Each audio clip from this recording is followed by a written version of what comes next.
Hey, if you didn't know, I just want to share with you that this is our first episode of season 2.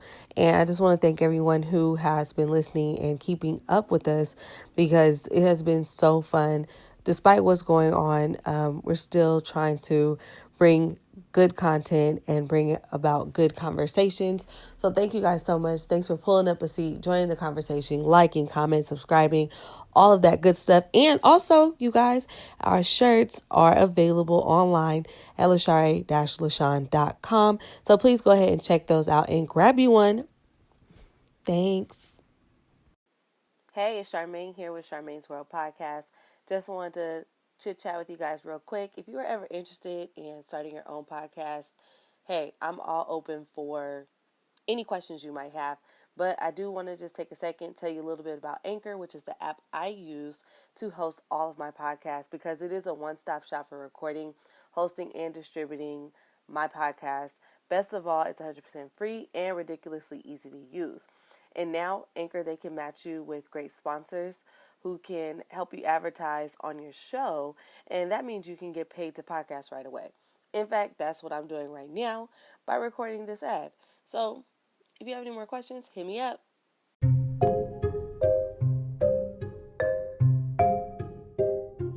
Hi, everyone. Thank you so much for tuning back into Charmane's World Podcast. We have another wonderful episode for you today.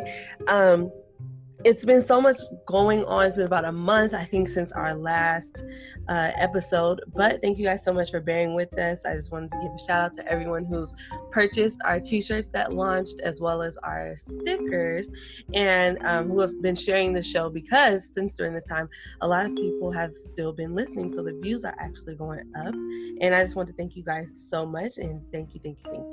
Also, we're going to talk about today relationships. We're going to talk about home ownership, pregnancy, basically like growing your family. We're going to get into some likes. Myself and my guest, we have a mutual like for wine, as you guys probably already know. At least for me, I have a wine subscription. I snuck away to the winery during the quarantine time. So like I really, really enjoy, a nice, simple glass of wine. So we're going to talk about that. And then also I have a game that I'm going to play with my guest. And I think they will do very, very well. I think we have some scholars here. So I think they'll do super, super good. So this evening I have on the show, I have Miss Candy and Miss Ashley. And so I have the Stewarts, and they're here. So you can say hello, guys. Hello, everyone. Hello. Thank you for having us. Thank you for coming on. Again, I know I'm going to say it again. Thank you so much for coming on. Because it's just a pleasure to just even see your faces when it's not like a picture. And you guys take amazing pictures. Like even the picture that you sent me, Candy, I was like, y'all, you sending me options. So I've asked people, I'm like, okay, can you just please send me one picture or a good picture of you for, when I put it up? And I'm like, you'll try again. The picture options, they're just not like, yours is like top tier. Y'all take professional pictures. And about the pictures, so do you guys have the same photographer for your pictures, or is it you just kind of choose? Normally it's our same stylist, but the photographer normally switches in and out. Okay. So we have a stylist that styles us for all of our shoots and any looks that we have, and he hooks up the makeup, the photographer, and settings, everything. Okay, because y'all be together. Like when I don't do this too much, but I'll be like on Instagram just scrolling, and then I'll be like, oh, look at them, you guys are so beautiful. You guys, the Stewarts are just the most beautiful couple I've known. I think I'm gonna just say ever. Like I don't know too many couples who are actually just one still together after so long. And then two, just kind of, I would say, more present on social media as you guys are. Not saying that you post every day, but I can look at a picture and be like, yes, this is them recently, not like, oh, this is an old picture, y'all, this is from way back. Like you guys are very beautiful lady. So you guys take amazing pictures every time. The one that I posted, was that from your anniversary? Yes. Okay. It was our 5-year wedding anniversary. Yes. Okay. And then so so you guys been married for 5 years, and you guys have been together for 9 years. I was gonna guess like 10 to 12. That's where I was gonna put you guys at, like 10 to 12 years. Because to me that just seems like, maybe that's just, I don't know. I've been knowing Candy probably since like 2008 or 9. Yeah, 8 or 9, probably 8. No, probably like 8, like 2008. Yeah. And so that was like what, 12 years ago? That was like, you know, years. That was just a few. I remember like it was yesterday. It was just a few days ago. It wasn't that long. But yeah, so I think that's why I would put you guys back that far, because that's how long I've been doing campus. I know. I remember us in class. You used to be like, "Y'all are so cute. Yeah, y'all are so cute." I don't know what class was it. Dr. Chromity? Yes. Yes. Oh, I love that class. I loved it and hated it. Yes, that was the class we had. And I used to bring snacks all the time. Yes. And the funnies. Yes. I remember that was a good class. And I remember kind of like when you guys started like dating, and you know, just a little OT, like people was upset. People was upset that, you know, Candace she was no longer available. Some other Tinder then came and swooped her up, and everyone was like, I was like, I don't see what the problem is. They're together now, so I know what y'all made. I was surprised. Yeah, you know, I've never been that arrogant to think like, you know, I'm the finest thing. You know, I always used to think I'm the second option to people, right? Mm-hmm. So, especially on my team, you know, we have a mutual friend, and girls would always come for both of us, but they would normally go for her first. Mm-hmm. She'd find one, and then they'll come for me second, right? So, you know, when Ashley and I started dating, I'm like, girls was just coming out the woodwork, just pissed off, just why her, this little girl, this I was like, whoa, my bad, you wanted me? Like, you didn't say nothing. I think that's probably what it was. You know, a lot of people just, you know, hanging out in the cuts, so to speak, and then, you know, maybe hoping or just admiring from a distance, and then, you know, once you choose and you make a choice, like, okay, this is the person I'm going to be with, and it's like, oh dang, like now I really don't have no time or option or choice, because you with somebody else. I have a friend, and this guy used to, like, when we were younger, and we all grew up and went off to college or whatever, and like so happenly my friend ended up dating the guy that I had like a crush on or whatever. Now they are a beautiful couple, they're about to get married, everything, but he's like my man, like my crush, you know, like you took my man, like, you know, but I'm not mad, of course, because they are an amazing couple. Probably wouldn't even work out with me and Cuz, but I was just like, I like him, but now I like them together as a couple. Like they're beautiful. Probably, yeah, that is. They're perfect. They seem perfect for each other. I don't know what goes on behind closed doors, but they're amazing, and they're actually getting married. It's supposed to be this year. It might be pushed back because of the coronavirus, but right. Yeah, I think that's how the people in the streets was feeling about you, Candy. It was just a little sour, a little upset, Yes. Very. And now they love her. I would hope so. Right. I mean, at this point, I mean, it makes no sense to still be mad after this long. Like, right. It's been a while. Right. You can't really do. I mean, I hope just respect it. Just respect it and go on about your never mind. Just be blessed on. So when you guys decided to get married, what was that like? Candace, did you propose? It wasn't. I won't say like it a was mutual really talk. More of a mutual talk. It's kind of like, okay, well, you know, we've been together for a while. I think, you know, we need to think about next steps, maybe, you know, and hopefully start to plan a life. So we kind of just started just talking about the future. It was just like, okay, well, let's do it. And I think before even that conversation, we had troubles in our relationship in the beginning. Yeah. And so, but we knew that we loved each other. Mm-hmm. And so the conversation initially was, if we want to be with each other, then there's things we can't take to the next level. Because I'm not a person that likes to waste time. You know, I'm not into being with someone X amount of years and not getting married. Like, I need progression. Yeah. And she felt the same way. And certain things that was going on in our relationship wasn't healthy if we wanted to have a marriage.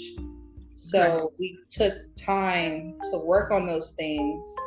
And then we came back to the table and was like, well, how we feeling?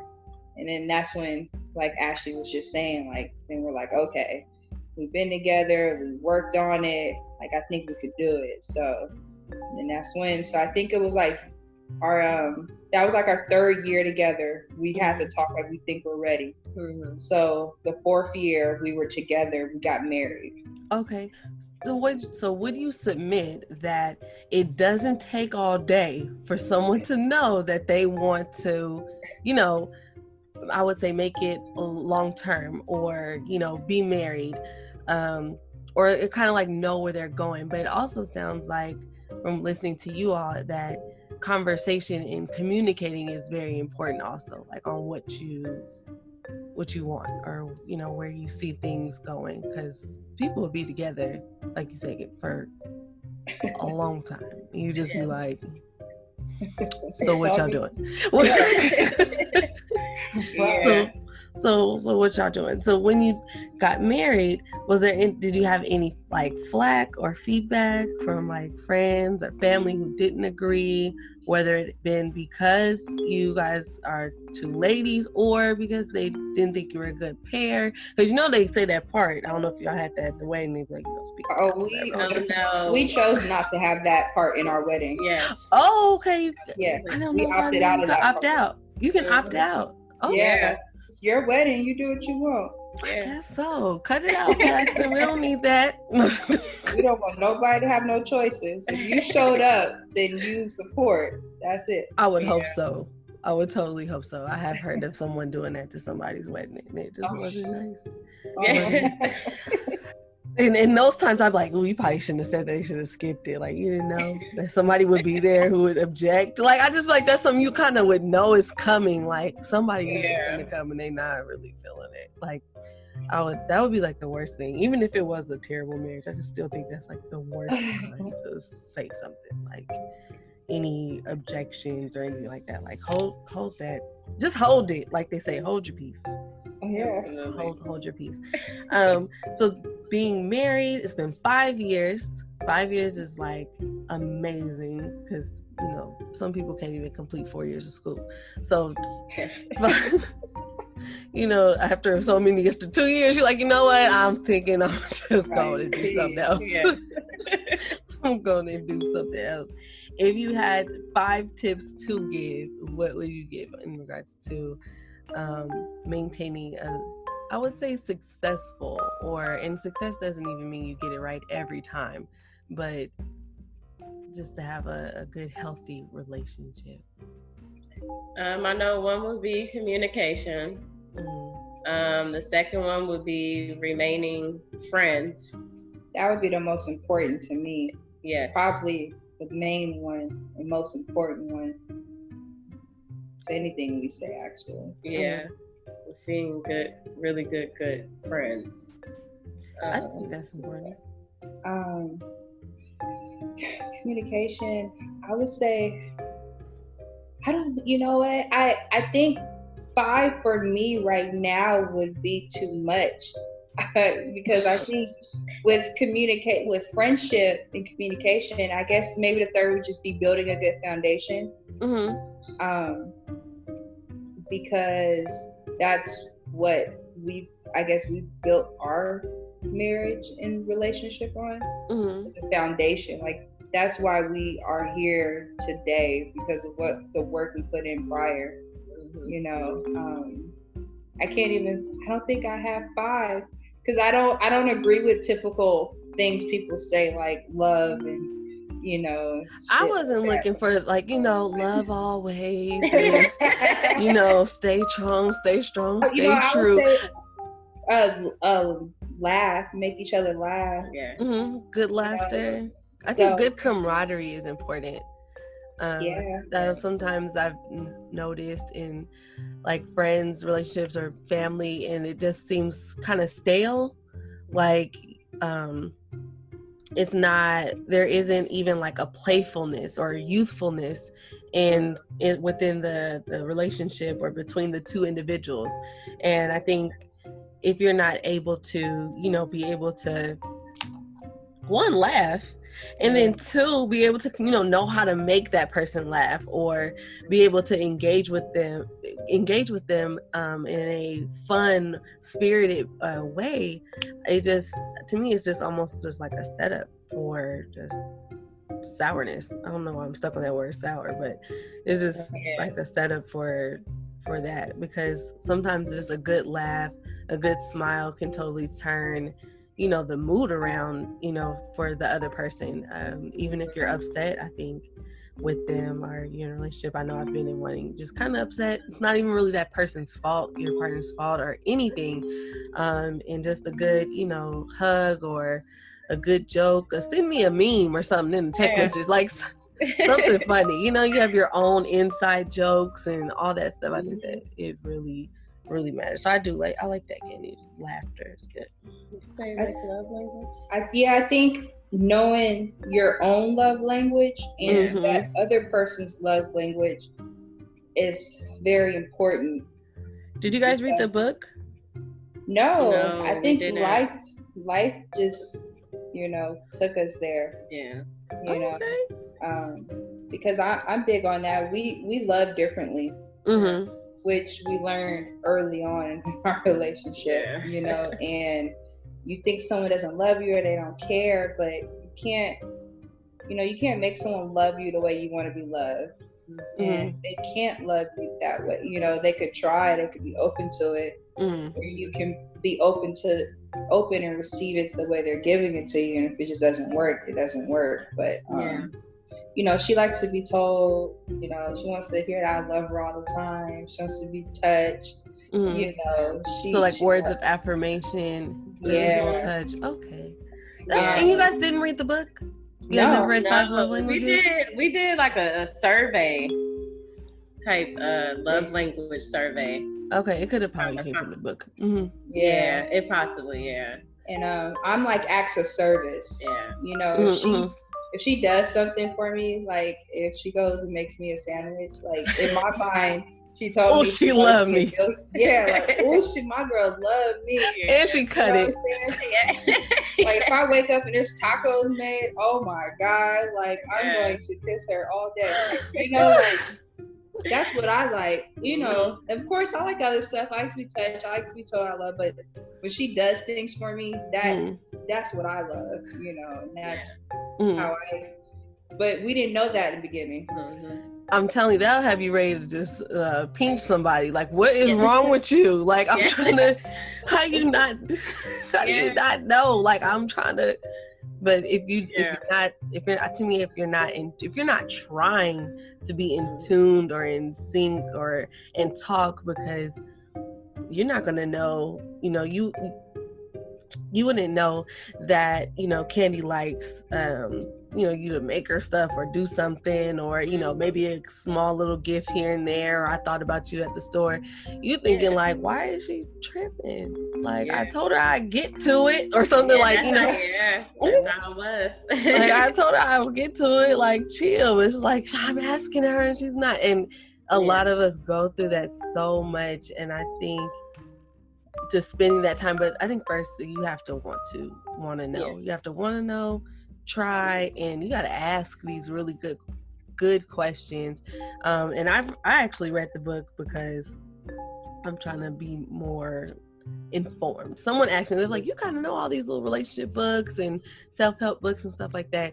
One, I like to read, so I'm kind of a little nerdy. But for me, being that I've had some relationships that didn't go that great, I just felt that, well, if I read, maybe since I don't have that person to talk to anymore, so whatever happened, you know, that just it happened. I have my perspective and they have theirs.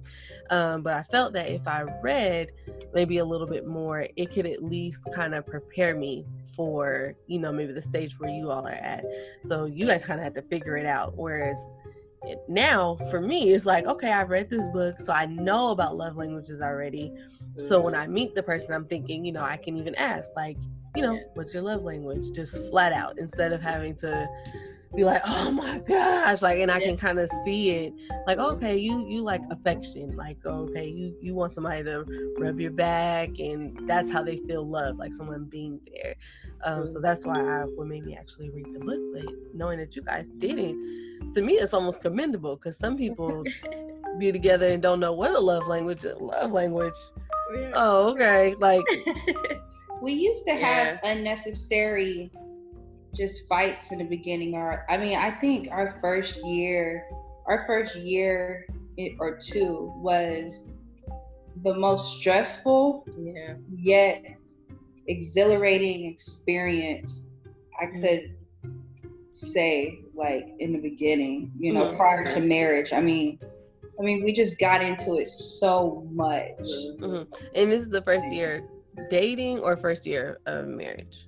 Dating. Okay. Yeah. I think our worst years together were in the beginning, before marriage. First good too. Yeah, it was bad. I mean, it was. But what kept us together is that we were friends. Yeah. We were friends before we started dating. So what I learned about being friends is, sometimes you treat your friends better than your spouse. I let my play brother, he taught me that, or told me that, he's married now. I think he's married a few years less than you guys, and he said that his wife taught him that, like, you go out, I mean, he treats me amazing, but he goes out and treats everybody, and then it's like you come home and he was like, yeah, I just kind of like she's just there, like, that could really drive somebody else the other way, like, when really, I'm sure it was maybe not intentional, but like I've heard that. Yeah. So I mean, it was definitely rough, and so it was hard because we would fight a lot, just a lot of argument, miscommunication, which we would realize later after we talk about it. I know, and Ashley could speak on it herself. She wasn't a big communicator, and I was, and so that was our tension spot, right? Okay. There. Yeah. If there was a disagreement, after a couple hours, she's like, whatever, I'm cool, and I'm over here still pissed off. And she's like, I don't understand why, and I'm just like, nah, we gotta talk about this. Like, it ain't cool. Like, she didn't want to talk about it. So that was something that, if we were gonna move forward, we were gonna have to find a common ground. So I actually had to start talking. Right? Yeah. I couldn't force her to do anything, because it's like, you try to make people perfect for you, right? But at the end of the day, that's something that she had to learn for herself, and that regardless if it was me or someone else, that was gonna always haunt her. Yeah, that was gonna be a thing, unless you got with somebody who was dismissive and then didn't care. Right. Which she don't like that either. She'll dismiss you, but don't dismiss me. And so that's where I think self-love is really important. So when we talked about we want to be together forever, but we're not ready, that's when we grew together, but separately, which was really hard. But she went to grow on her own, and she had to find herself and deal with her childhood issues, and you have issues that those traumas, and I'm just like, oh, you or your mom don't talk out your problems. That's why you don't want to talk to me, know. And, you didn't say it like that. Well, right. I was raised by a single dad, so he's always been the king of the castle. So in my mind, I'm the king of the castle. So that's how I operate. And so we have to really separately go figure those things out, and then come back and see, like, okay, I don't need you to fix this about me. I fixed it myself. Yeah. And she fixed herself, and now we was just two great selves together. Yeah, it's one whole self. Yeah, definitely. So. Yeah, the one thing you said, Candy, that was super true, or that I can relate to, and that I feel is very important, is that you can't, do it for somebody. You can't make them want to change. You can't fix them. Or as my dad would say, I can't get in your body and make you go to the class. Like you can't, make the person want to. And the thing that I keep hearing is that, like, you have to really want to. And on the post I put on Instagram when I was saying, I'm talking to you guys, was that, how do they do it? And it was more so, how people are like, they're just so, not saying that they say this about you, maybe they do, but you see it like on, commercials. We'll just put it on the celebrities since we don't know them. They're so perfect. How does she do it? How does she keep that body? And girl, your body is good. How does she do it? How to keep their skin so nice, and how? But really, it's like you have to really want to.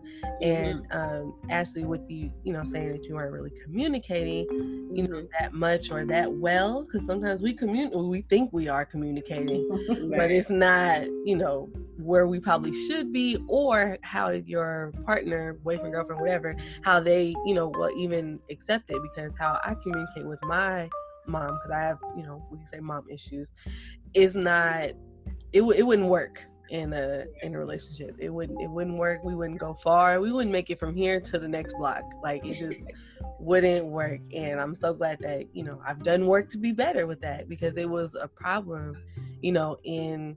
in my relationships with people, relationships at work, relationships, just basic ones with the teacher. I'm scared to send an email to say, I don't understand, or to just do anything, because I have these different traumas that I've experienced, growing up, and they've kind of crippled me.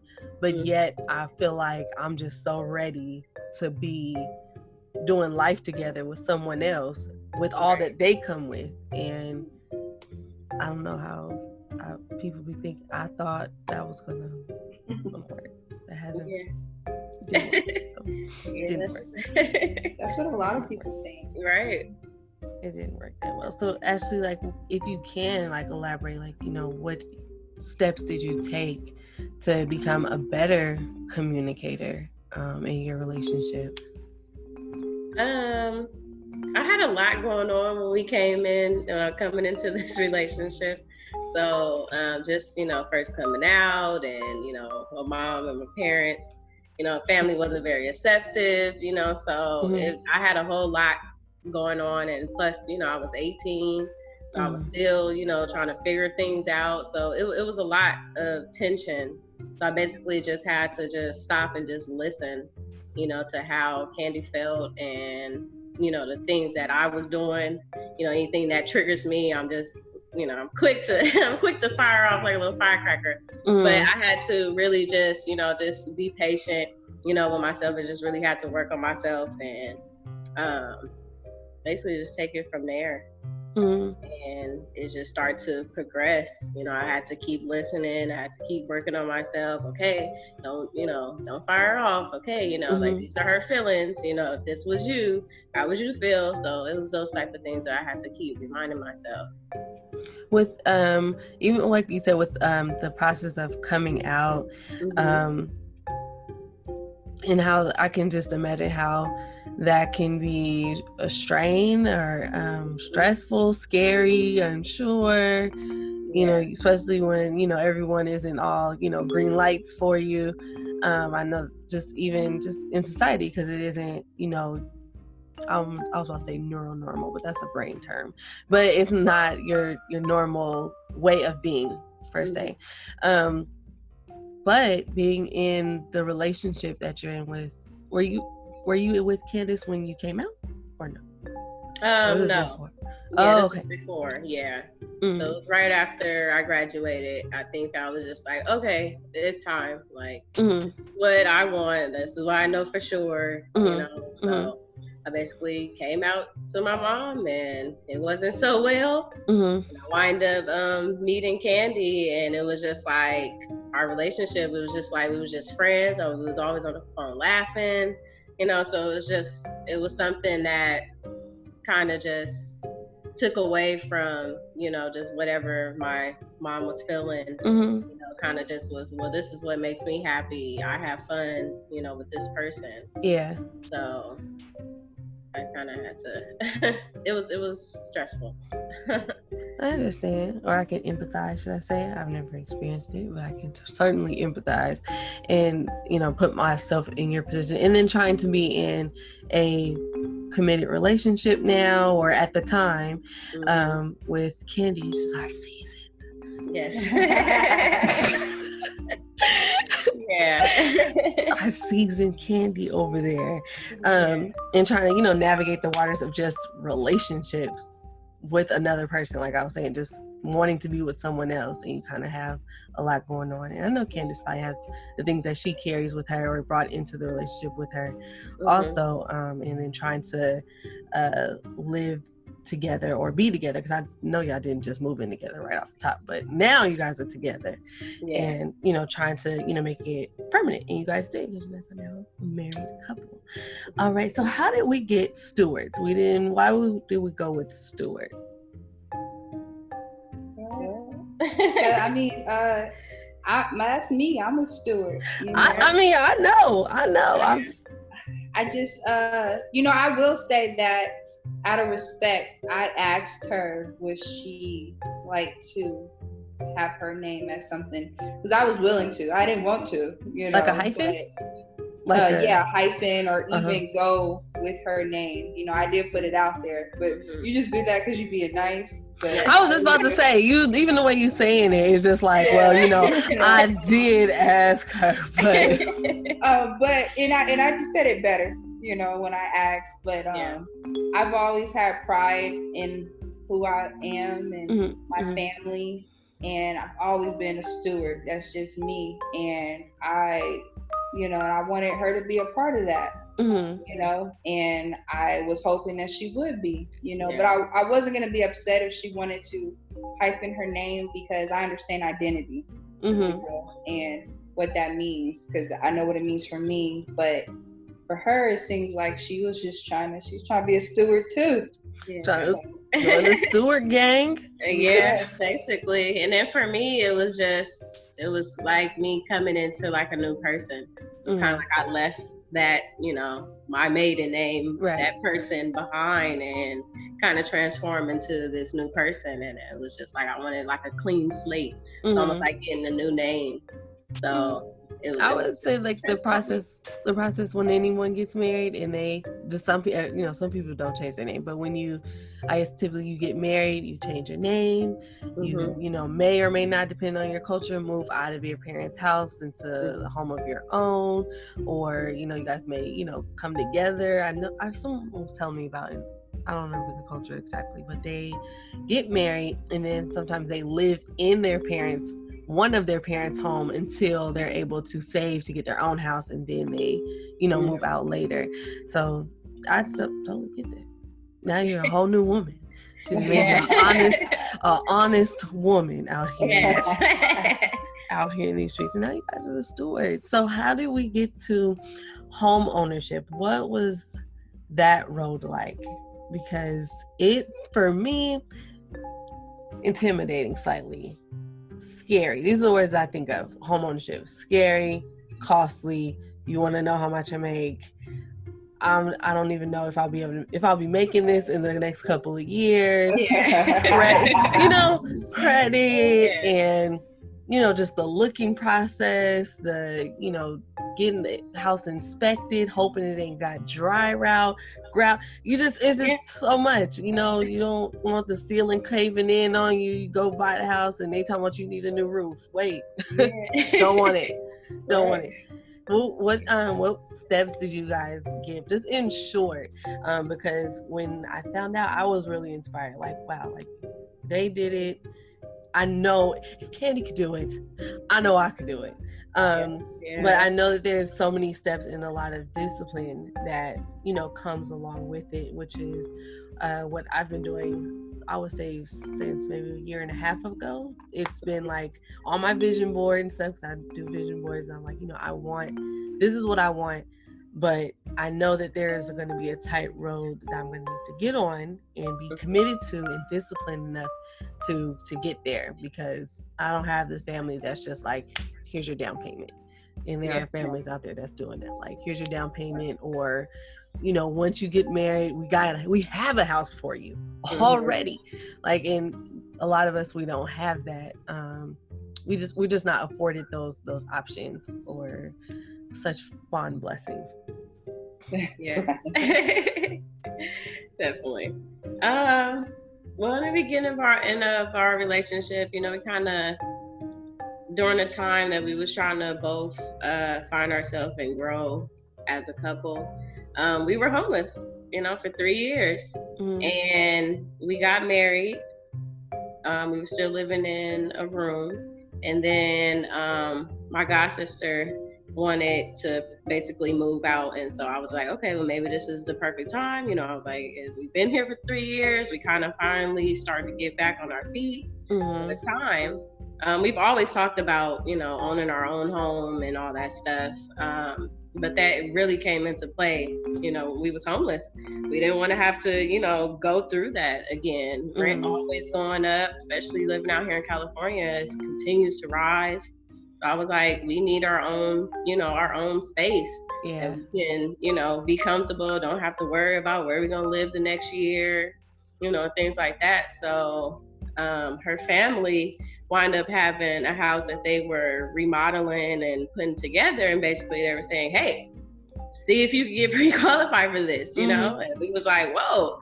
Like, we wasn't ready. We didn't have, anything all saved up. Like, it kind of just landed on our lap. That's amazing. Like, okay. Yeah. So it was like, well, let's see what we can do. And we basically went from there. Yeah. To back up, like what she was saying, back when we were renting out a room, we needed it because we just couldn't afford anything in the Bay at the time. Let me tell you, it's so high, Lord. It is super expensive. Like, I just moved out of my apartment, like, they went up. It was like 9. I think my friend just told me he went to go apply. It was like, he said like almost 18. Yeah.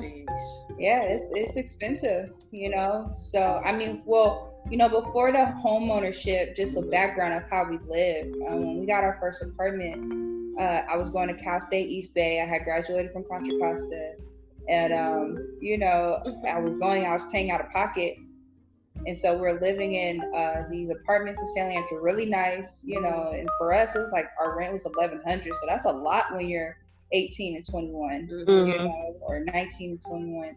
And so after that, I think they raised it up to like 15. We're like, oh shit, we can't do that, So we moved back to Richmond, and we were staying in, they weren't low income, but they were somewhere in Hilltop. And then I think Ashley ended up losing her job, and I just wasn't able to like handle everything.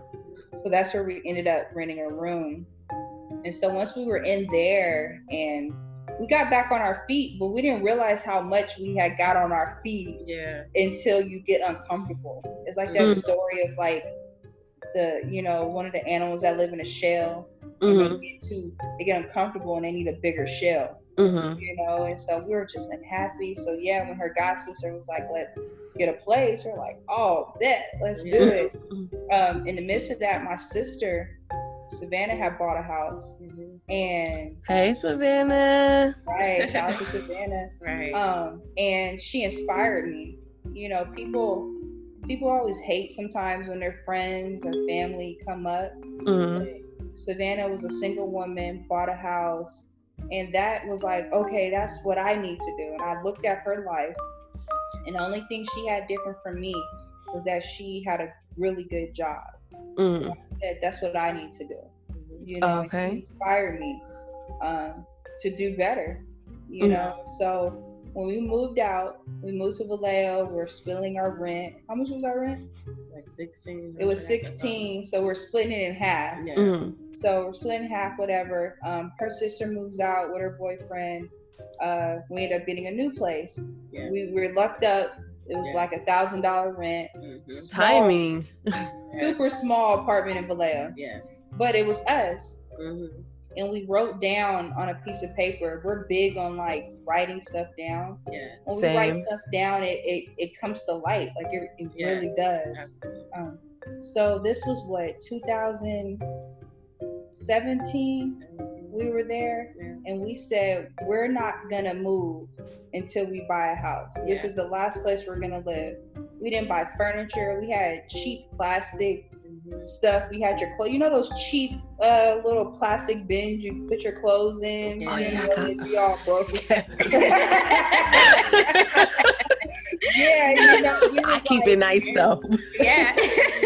Ours was raggedy, you know, and we were like, we're not gonna buy us nothing new. This is we're gonna live in this, you know, how we're living until we get something better. And so we wrote it down, and we said 2020 we were gonna buy our first house, our anniversary. Mind you, it's 2020 now. Yes. We bought our first house in 2018. That was good. So that was just a year after we had already lived in that apartment. Yeah. Wrote it down what we wanted. And so luckily you'll be surprised at all the things you're doing. Once you have goals, you're already preparing yourself for those goals. You just don't see it. Yeah. So when my aunt had the house that she was selling, she was getting it all fixed up. She was going to sell it to us. But, you know, my auntie, she a hustler. She got money. Like, we couldn't, after she did what she did and put her little razzle-dazzle on it, we couldn't afford the house. Yeah. If it wasn't for her pushing us, you know, it's just like, just do it now. So she told us January about the house. By May, we had saved up about $5,000. So we have zero saved. Saved $5,000, and we were putting in offers for other houses. Come on, discipline. I mean, and mind you, this is us still going on trips because you know we love to travel. We was doing it cheap. But when we was at home, we was eating noodles and you know, pasta bakes. You know, something that'll stretch. Right. We know how to cut corners to save. So we put in like 3 offers at different houses. We kept getting overbid. People were coming with cash, you know, in the bag, right? Right, just cash. Because first we were offered like 250,000 or whatever. And when you're thinking about, wow, that's a lot of money, but it's not. Like when you're looking for a house. So and then, which I could explain later, but we had this like FHA, you know, loan thing. That was also kind of preventing us from getting stuff. So we took the FHA out. We went conventional. That's like just a regular loan. And we got our loan went up to like 350,000. So now y'all can move. Right, gave us some wiggle room. And we just kept putting offers down. And so we found this one place. And it was so crazy because you have this thought of what you want, right, in a house, or you have this thought of what you feel like you want and what you need. Yes. And everything we wanted, we got, but in a smaller scale. You know, so instead of getting this big old house we wanted a big house with 2 stories, front yard, backyard. We wanted to have at least, you know, 2 bedrooms, 2 baths. We wanted a master bath. We had all these things. And so we kept overlooking this one place that we're currently in. We just kept overlooking, like, we don't want that. We don't want that. And so Ashley was like, let's just look. You know, like, it's been on the market for a while. Why not? Right. So it ends up being exactly what we want, but a smaller scale. Like, everything, garage, washer and dryer, split levels, you know. So that was humbling to know that, you know, you have to really see, you have to, you know, don't overlook stuff because of what you feel you deserve or what you think you want. And you guys are still so young, so you can always, people have, multiple homes. So even with saying that, we kind of may get caught up in, our vision of what we see. And it's like, maybe it's just not time for that. Or you can always, start here, you guys are starting your family. And then in another couple years, you really, because you're going to really need to stretch out when you get an extra pair of legs walking around. Yes. And you really, get the dream home, or, I don't know, buy a duplex or something and go from there. But, you guys really... That's our plan. So so now that we've done it and we went through the process, which is stressful, I will say, because very stressful. We don't... that was on my list. We share our life, but we don't share details, right? Yeah. And so when you're buying a home, they're all up in your business. Yes. I mean, they are. What type of pads do you buy? Yes. Almost they really want to know everything. And, they do, and it's frustrating. You get mad, like, why do you want to know this? And, you just kind of got to go with the flow. Yeah. Even if, like, your banks, I didn't know, like, because sometimes I'll do stuff for my family and they'll give me money, And, sometimes if you work for your family, they give you more money than you deserve. They know you coming to clean out the garage and not deserve $200. They put to you. So then you go put that money in the bank. And then as you're buying a house, they're like, where does money come from? What's that for? And I'm like, why? Like, what you mean? Mm-hmm. So now, like, what if I was a drug dealer or something? Right. That's probably what they want to find out, Candy. What you doing? So that was a lot. But once we got through, we felt so accomplished. Like, so we ended up seeing this place and we wrote a letter. Because we kept getting outbidded, people kept getting us. And I said, babe, let's write a letter. Because I was good in English in college and high school, so I could schmooze you over. Yeah. And so I noticed that when we came, I knew that this house was owned by a single Black woman without knowing, and I was right. Yeah. Oh, okay. It was Black artwork on the wall. Yeah. It was very clean, but not too much furniture. Mm-hmm. Which is you could tell an educated Black woman lived here. Mm-hmm. And so happened she's a Black woman who was a professor at Cal. Mm-hmm. Wow. She lived here and she was, ready to move. And so I wrote a letter just complimenting her, and I talked about us and our success and what we want to accomplish. And then I tried to kiss little ass a little bit and was like, I love your artwork. Yeah. So one of the paintings, I Googled it, figured out who the artist was, and I said, oh, I love this artist. Art by such and such. Come on, see, you got to know who you're talking to. Yeah, you got to sell yourself, right? Mm-hmm. And she chose us. We only bidded a couple thousand above what she was asking for. Yeah. And we got it. That's good. And we ended up closing on my grandmother's birthday, which is July 27th. Mm-hmm. That's coming up. Yes. Yeah, so it'll be 2 years this month that we've been here, and we feel good. That's good, especially with your goal saying you wanted to buy a home in 2020. Yeah. And what's also interesting that I think of is that no one knew that this pandemic would happen. Yeah, so who knows what it would have been like trying to, look for a home.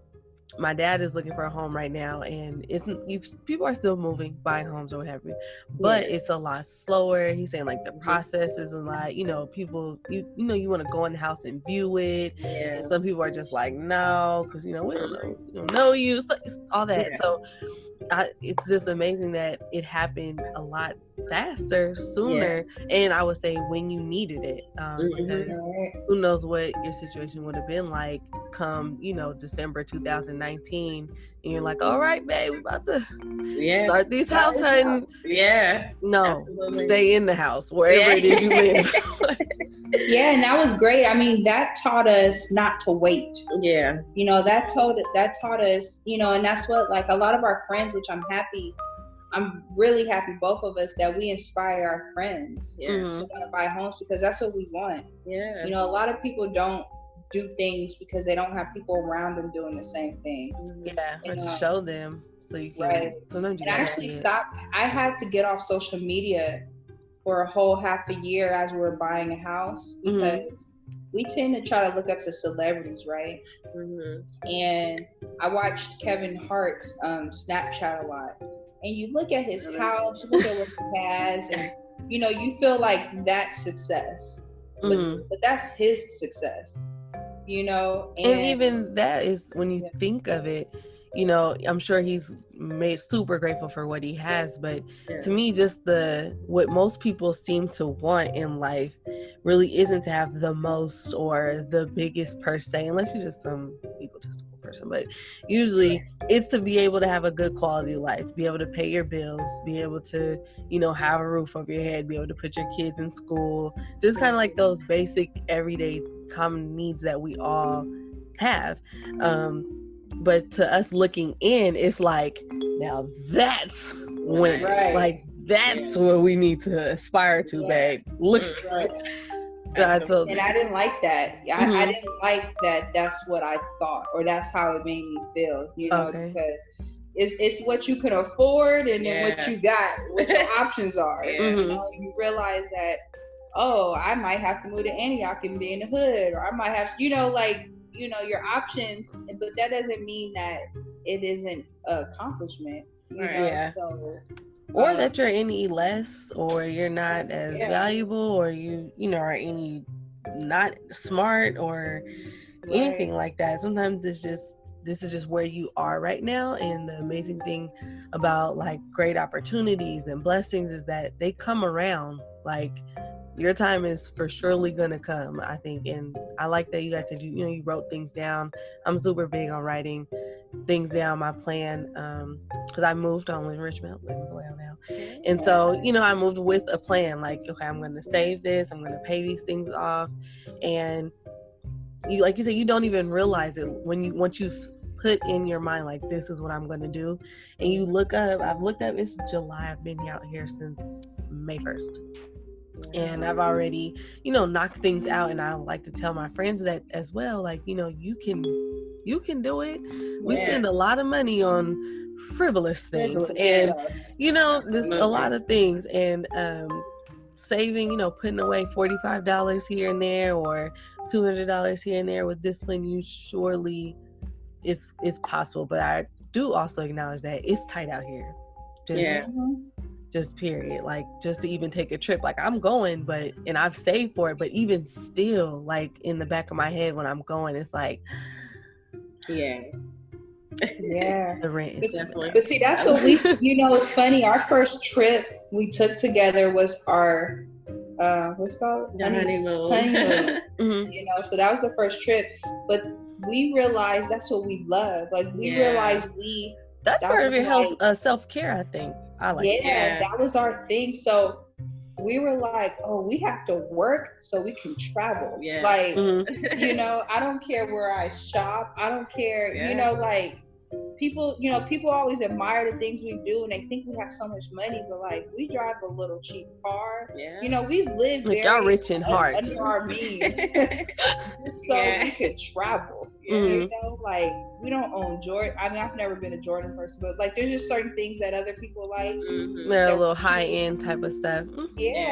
Our high end is to make sure we're always at a Hilton, or a nice Marriott, because when you want to travel and travel right, in my opinion, I think you shouldn't, if you don't want to or have to cut corners, you shouldn't. I feel like, for me, I want to go on a trip, or when I do, I'm a Hilton member, so like, I feel that, hey cat, I feel that you should be able to enjoy those things while you're on vacation, unless that's, some people, they like to go on vacations and, you know, look for, you know, what's a good word to use?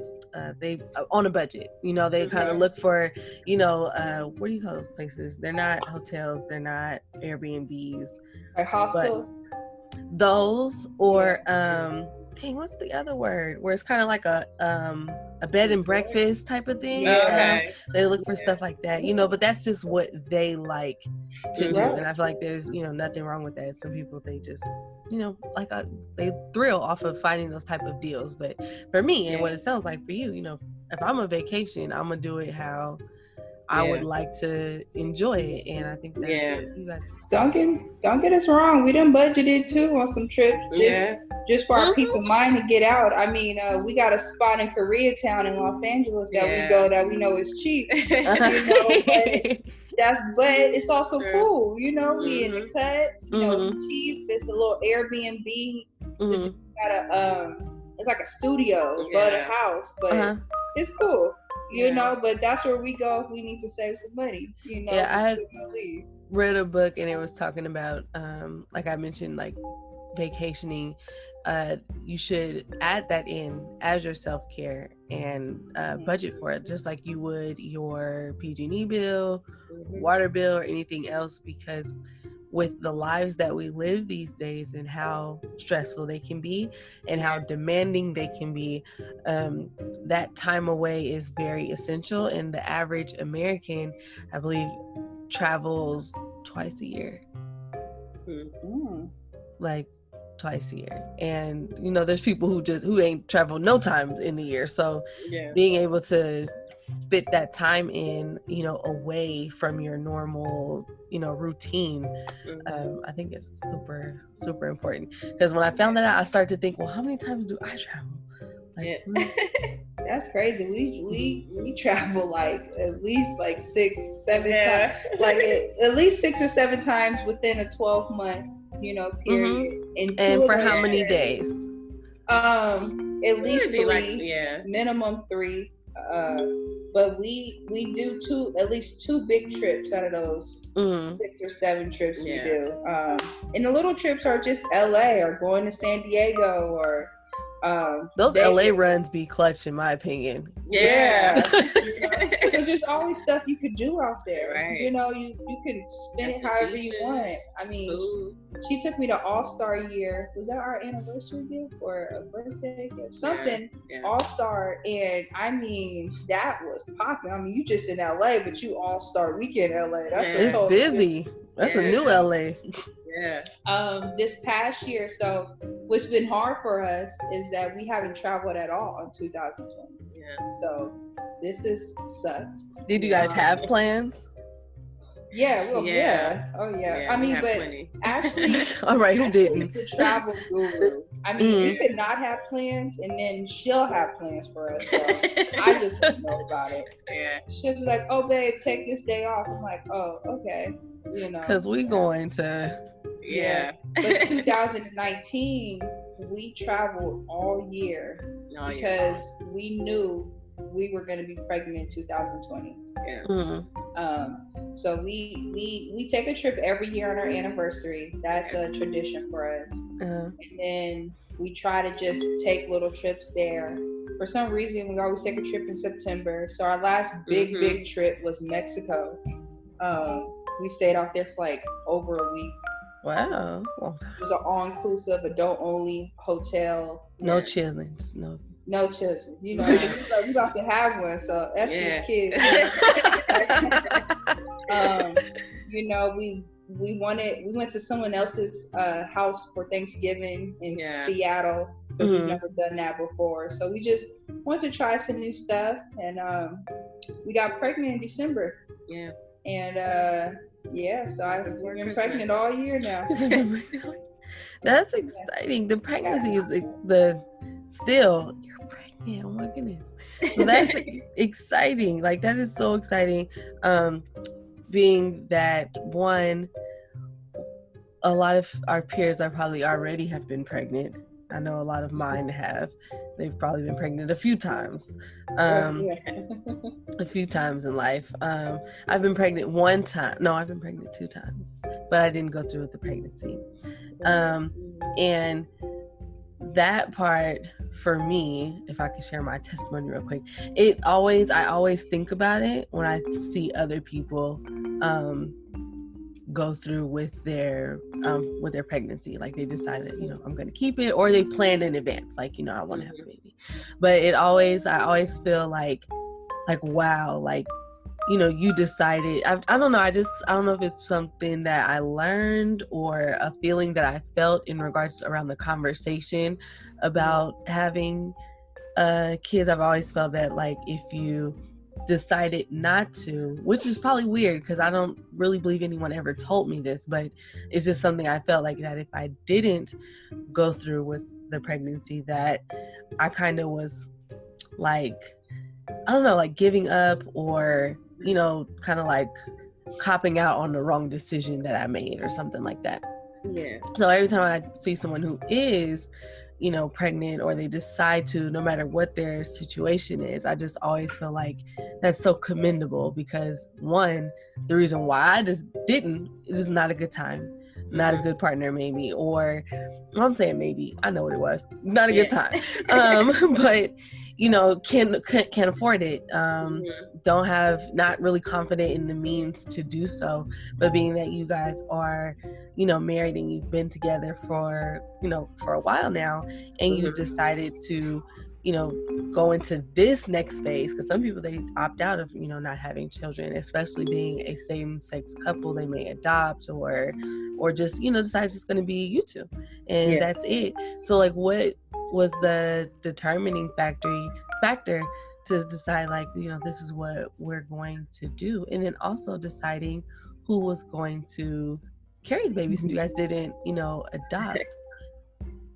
It was, well, we wanted to make sure we had a foundation first. So, making sure that our relationship was strong, making sure that we have a home for, our baby to come to. Make sure we enjoy each other. Yeah, definitely. Made sure that we, did all our traveling and actually just live with each other before bringing in, another human. So we each want to carry the baby, but Candy went first based on, age. So Season Candy. Yes. Seasoned. She was seasoned, so she decided to go first. And, after her, it's supposed to be me. Oh, okay. So you guys are going to have more people. Yeah. Two. We'll see. Two. We are assuming we can afford 2 kids. Yes. We think we can afford one now. Yeah. I mean, what stopped us from having a child earlier, besides for owning a house, is just the thought of, can we afford one? Because we have our ideas of what we need, where we need to be financially. And talking to people, they always say you'll never be ready. You'll never have enough. And then you think about when you were kids, our parents didn't have it all together, and they was broke too. So, and I would like to think we're doing much better than our parents at now than they were when we were young. So that should be the goal in general, to do a little bit better than those before, because that's my biggest hope too, is to be in a better situation, even like going to school, graduating, working, doing things I actually like to do. It's important. That is the goal. That's what we want to do, and so, and also something else, we always talked about generational wealth. And how you said earlier how we weren't lucky to have people just give you a down payment on the house, or give you a house to move into. So that's what we want to give our child, our children, that this place that we have, maybe this will be their starter home. We want to give them something when we are no longer here, and that's what we want. And then we want to teach them that, so they'll have stuff to give. We hope to get in a financial position where we're already taking care of our grandkids. We don't even have our first child here yet, but that's our goal. That's good. So I went first because I'm older. That's just how it is. So go ahead. No, I'm just saying, it was definitely just because of age. Because if I got too old, over. I mean, I just made 31. Not that. old. But you know, like I was okay if I had to be like a dope ass auntie or something. But Yeah. I'm not trying to be 40 having my first kid. Me personally. I agree. So that's why I was like, let's go. I wanted to at least get to 30. You know, I know some people love to have kids before 30. I was actually opposite. I wanted to have kids after 30 because I wanted to live. Yeah. You know, and enjoy my 20s. Yeah. Just enjoy and figure out, like, just imagine, you know, I'm sure we can raise all our hands and feet to knowing people who are in situations to where they did have kids. And I feel like they say that after the fact, like, oh, I'm glad I had my kids early. But when they have their kids at, you know, 22, 23, 45, whatever, that, you know, the situation just wasn't the best always. And I would say, like, just as my parents, they had me when they were in their early 20s, and yes, we didn't have much. However, they weren't, in my opinion, and in their opinion now, looking back, that mature enough, you know, hadn't really lived enough. And then at the same time trying to raise up someone else, another small child, and trying to like drag them along through everything that they're going through, or, you know, trying to figure it out and all that stuff. So I think waiting and enjoying your 20s and figuring out your love language and figuring out, you know, the things that, you know, you've gone through in the past that are kind of slightly preventing you from connecting or being the best person you can be, or being your own person. You mentioned taking time to kind of learn about yourself and love yourself and, you know, see who you are and what you like. And I just think doing that, to me, as I would on kid time, once you got a kid, is probably super hard. Like, how are you thinking about your love language when you got like a 2-year-old? And, you know, you got to go to work and you got all these things going on. Like, it's kind of hard to really just, I would say, figure it all out. I know people do, and I know people, you know, make it through all that, and some people don't have all those hard struggles and troubles. However, a lot of people do. Like, statistics, a lot of people go through that, and you guys have really worked to set up to where you kind of, not saying the child or you guys won't have any troubles in the future, but it just minimizes it so much.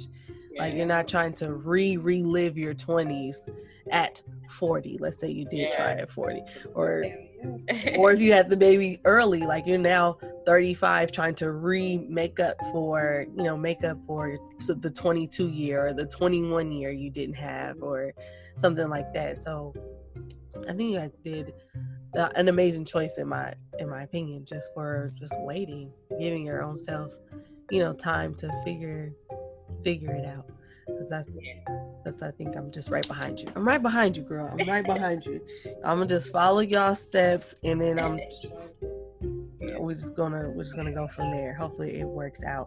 I have a game for you guys. Candy girl, you a scholar. What are you talking about? I am not. You got this, girl. I am not. Y'all are scholars over here. Now, I will say that I played this game and I didn't do all that great, but I believe in you. What kind of wine is that you drinking over there? So this is Sauvignon Blanc. It's just one of the Safeway wines. It's not one of the black wines that we normally drink. Well, I drink. Mm-hmm. But can you drink right now? You can have a little wine. I'm not saying you should, but I'm just saying I did read that when you're pregnant, you can. That's what people say. Mm-hmm. I'm trying to be safe and not do any of it. Okay. But when she opens a bottle, I can't do this what she's drinking now, but if she opens one of the black wines that we have, I like to smell it. Like, it'll smell so good while you're pregnant. I'm like, oh my God. Maybe y'all could cook with it. Yeah, I do. Yeah, she definitely does. Okay. I get a little in there. Don't OD on it. Don't just. I'm like, like maybe you could cook with it. That could be like a good substitute. Because when my cousin was pregnant, we wanted to have one, but I was like, she's pregnant. So we like Googled it. I had her ask, like, ask your doctor or something, like if you can have just like a little bit. And she did, and he said that she could have like some. So we just gave her like a little bit to feel included. But I totally agree. I don't know if I would want to risk. Not that it's even really a risk if they say you can do it, but just better just cut it. It's harder to get pregnant when you're like lesbian. You know, when you're in a heterosexual relationship, you just go get pregnant. You got a process. So this baby needs to be there. It's not always that easy for some people. Some heterosexual couples. I know I've heard so many stories of women, at least with fertility issues, or even they get pregnant, but it's hard for them to just carry full term and all that. And that's, to me, that's like one of the scarier things about the process being, can you carry full term? Is everything going to go well as you planned? And being that you guys are two same-sex ladies, how did you guys do that? Like, did you decide to, I don't know the professional names. I was going to say in vitro. No, we had a donor come and basically donate his sperm, and then we used a needleless syringe, and basically inseminated. We did at home. At home. Yeah. Mind you, he did go get tested and got all that checked out and made sure. We also had our genes tested to make sure we wouldn't have no sick baby. Chromosomes going on wrong. I learned that I am a carrier for sickle cell, so that was interesting. Okay. I don't have it, but I'm a carrier. So you most definitely couldn't get with anybody who so that was important, and that was really good to know, right? That's what I have. And you didn't know that until this time? Nope. No, I had to call with both my parents, like, which one of y'all gave me this trait? Right. My mom. Okay. She gave it to me. But so we did that. He could come over. We actually started the process in August of last year, and just couldn't get pregnant. And so the anxiety started there.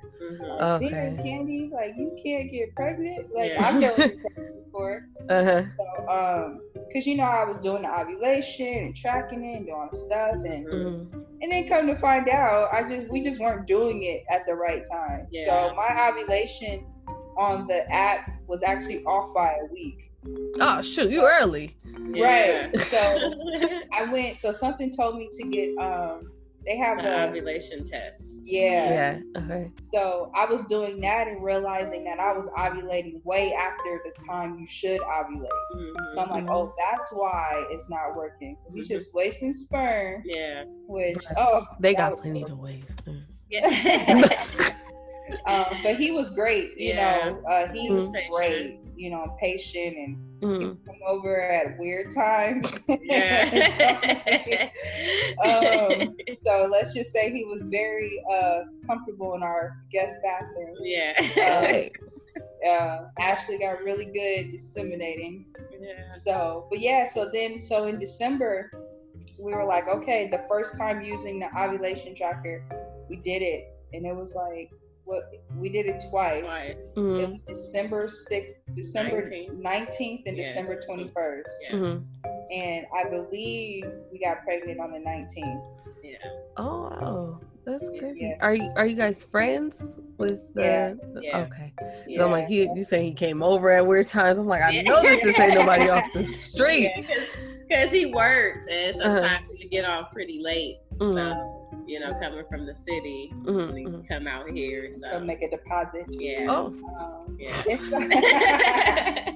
it was nice because we would tell him, like, hey, you can't have sex with your fiance. And this week, and he'll be like, okay, and his fiance would be like, we didn't have sex. Oh, that's amazing. So will you guys plan, if it's okay to ask, like, for there to be like a relationship with all three of you guys, or all four? We're friends. You know, we're actually was more friends with his fiance. Yeah.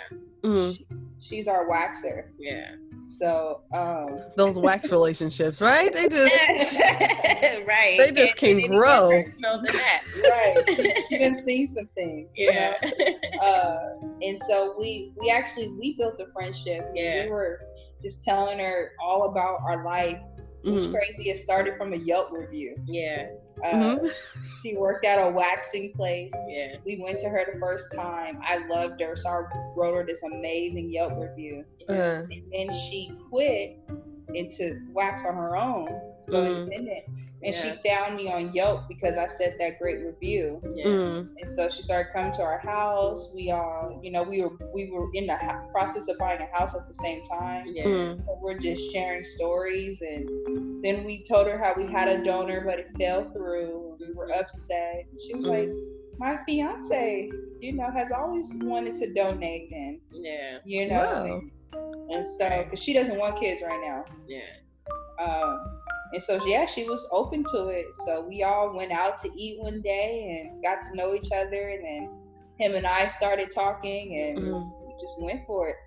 Yeah, we all great friends. And we don't, right now, like, we want him to know our child. And we want them to know because, as you know, in Black families, there's always these secrets we're keeping, right? And we don't want to say it. It's like, listen, you got 2 moms, you know, and this is how it is, and this is the guy who helped you get here, and we're gonna just do it like that, you know. We're your parents, so, so we're just he'll probably be like a super, like, that's like a super level goddad or something. Like, it's your dad. It's like your dad, you know, but, you know, he doesn't live in the same house with you because of the relationship status, but, like, it's like a super special, because, you know, he agreed to do that. And a lot of, you know, men probably wouldn't, you know, want to do that. Or if they do make a deposit, they're not trying to be contacted at all. Because, you know, a lot of people, they do it because, you know, they offer money, you know, and you're in a tough spot or whatever their reasons are. But a lot of people don't even want to be contacted or involved at all. It's like a out of sight, out of mind type of thing. So I'm glad that you guys are open to even discuss it, because I wasn't. But you guys are so open. I'm so proud of you guys. All right, let's. You can't post it on Facebook, but I mean, we figured if we were going to come talk to you, that we would be very open and just say it. I mean, because it's no secret. And I know that we went through this process, and there's going to be someone else that, you know, there might be a woman who's single and straight who wants to be pregnant. We're all for it, right? You don't need to have a man. You don't need to have a spouse. And, you know, she might want to go down our route. Right. And a lot of women are, as it's categorized, taking unconventional routes to parenting. I know I've jokingly, but not all whole jokingly said that, you know, if I get to a certain age and I'm not, you know, dating, or I ain't even got nobody hitting the phone at night, like, I might consider, you know, taking another route in regards to still wanting to, I still want to be a parent. Like, I still want to, you know, have my own children or just one child. Like, I want that experience. But as a lot of articles have come out, especially for Black women, just finding a mate, whichever type of mate you want, just finding a mate that, you know, fits your criteria or is a good match, isn't, you know, punching you in the neck at night or something like that. Like, it's really hard to do that for some people. So people taking unconventional routes are going on apps or blind dates, or, you know, going to, if you can't afford, you know, the I feel like I just want to keep saying in vitro, but if you can't, you know, afford those types of things or treatments, let's say you do have trouble getting pregnant or what have you, it can be costly. It can be costly if you don't know someone, and I'm sure many people would just rather probably be more comfortable if they knew the person versus doing, you know, doing it the other route, because it's like, I want to know who this person is. I want to be able to tell my kid like this is what happened or this is the process or what have you. So I'm glad that you guys are being very transparent in sharing it with me. But okay, guys, we have a game. All right. So the game is. Yes. I'm gonna list off. You guys, I don't know if you guys plan on having a baby shower, but y'all can play this at the baby shower. So basically, we got some animals here, and then I'm gonna ask you what their baby name is. So like a baby goat, a baby alligator, all right? And then you're gonna give me the name. Now you guys can go against each other, or we're just gonna see how many you know out of 10. Okay. Okay, we can do 10. Well, let's do 5. Okay.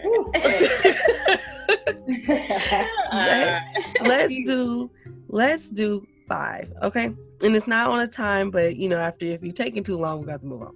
Right. Okay, so the first one we have: what is a baby anteater called? Oh shit. Baby anteater. Oh shit. I don't know. But come on, baby. The baby anteater. Hey, we ain't got our phones next to us. I know, right? We can't even cheat. I have to call on Alexa. Right. I'll have to pass that one. A baby anteater is called a pup. Oh. Ain't that something? It is. I'll never forget that. Yeah. Okay, here goes one because I just thought it was funny. Okay, what's a baby ant called? Ants have babies with names? Right. Ants. Antling. Antling. Oh shit. Antling. Okay. Yeah. How do you know it's a baby though? Yeah. Because they come out of these teeny like eggs. Like I've seen it before. And have you ever seen an ant, like in elementary school? We had an ant farm. Yeah. And like their eggs are so small. Like it's antling. Like little pebbles. Oh man. Wow. I don't think I've never seen a baby ant walking around. They always grown. I always think that's when they could work. What do they do when they babies? They just wait. They just be chilling. Okay, so a baby ape. Oh, cute. Oh no, what is it? We know this. Come on, anthropology. Oh man. A baby ape. I don't know what a baby ape is. This game is horrible for me. I'm learning. What is it called, babe? I don't know. Everything's a cub. What is it? A baby. Oh. That's shit. A baby. A baby. Oh my god. I bet it would be. Okay. A baby bear. Oh wow. A baby bear, a cub, right? Ding ding ding. I knew that one. Is that 5? 1 out of 5? I think we have 4. Okay. 4. Okay, and let's see. I have a baby dolphin. Oh shit. I don't know that. You guys have said some of them already in reference to the other animals. Or of course, now I try to think about everything you said. Well, you already said cub. Oh yeah, it's not cub. No. Fish. A fish. You are fired. What is it? You're fired. I got cub. You gotta get one. Yeah. What is it? a pup or a calf? I would have thought a calf would be like a whale or something. A whale baby. A calf, I would think. I don't know, like a. I was thinking baby deer. I was gonna say like deer. Oh yeah, deer. Yeah. Okay, all baby right. duck. We have 6 now. A duckling. Hey, There we go. Hey. That's my girl. You look like She said it like it better be duckling. It better be duckling. Okay, last one. a baby elephant? I feel like because we're black, we should know this. Because we're into elephants. Yes. Oh no. Oh, it's so cute. A baby elephant. Yeah. Have you seen a baby elephant be born? That thing was painful. Yeah. It just just come fell out out. already assembled, just like walking Yeah. like Oof. We don't know. Tell us. Yeah. a calf. A calf? That's a calf too. Aw, that's so cute. Now I'm gonna know. Yeah. I'm gonna look at that calf. Now I'm about to go to school. Everybody. I'm about to go ask everybody the same question. Yeah. And be A like, baby ant. You gonna fuck him up with the baby. antling. Yes. I'm like, you don't know. I can't wait to call Savannah and ask her. She's Yeah. like, what? Don't tell her you got it for me. She's gonna be like, oh my God. An antling. That one just messed me up. I was like, oh, what? Yeah. I was like, okay, an antling, sure, whatever. You don't see those. Longer named than an ant. Right. How an antling and an ant? Right. That's like your nickname longer than your name. Yeah.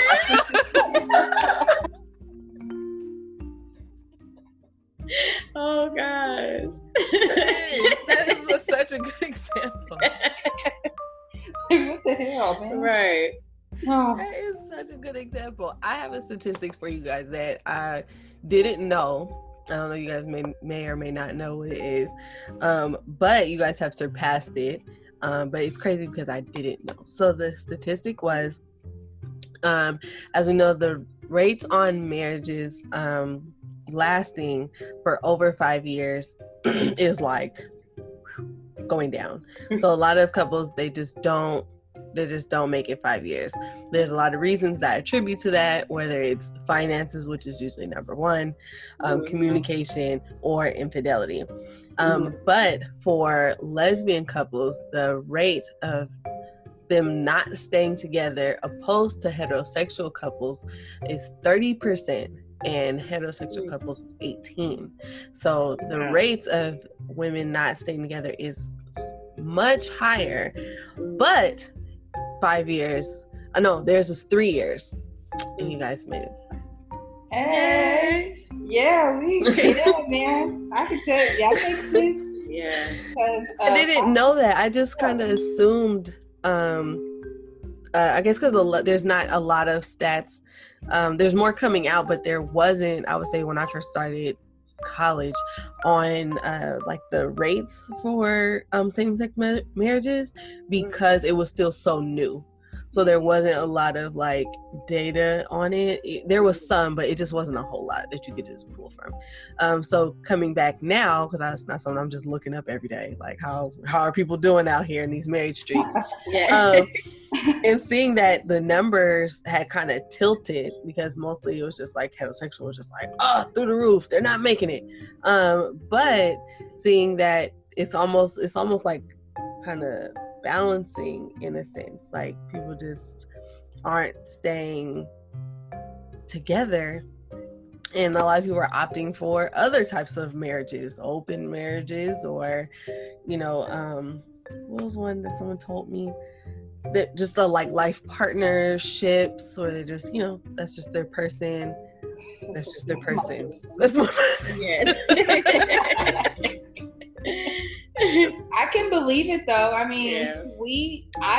I witnessed someone be married, a lesbian couple, and then witnessed them divorce. Yeah. Within the same setting. Like, it was crazy. And I've seen a lot of lesbian relationships just fall, and it's always so hard.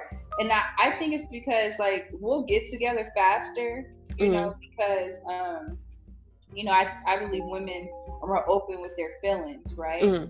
Whereas sometimes a man, you really gotta see if this dude like you. See if he drop his hose for you, stuff like that. And women would be like, I love you, do this, and it'd be so quick. And then you realize you don't even like this girl, or this girl is crazy, or she She ain't nothing, you know. Because there's some trifling girls out there too, man. Yeah. You know.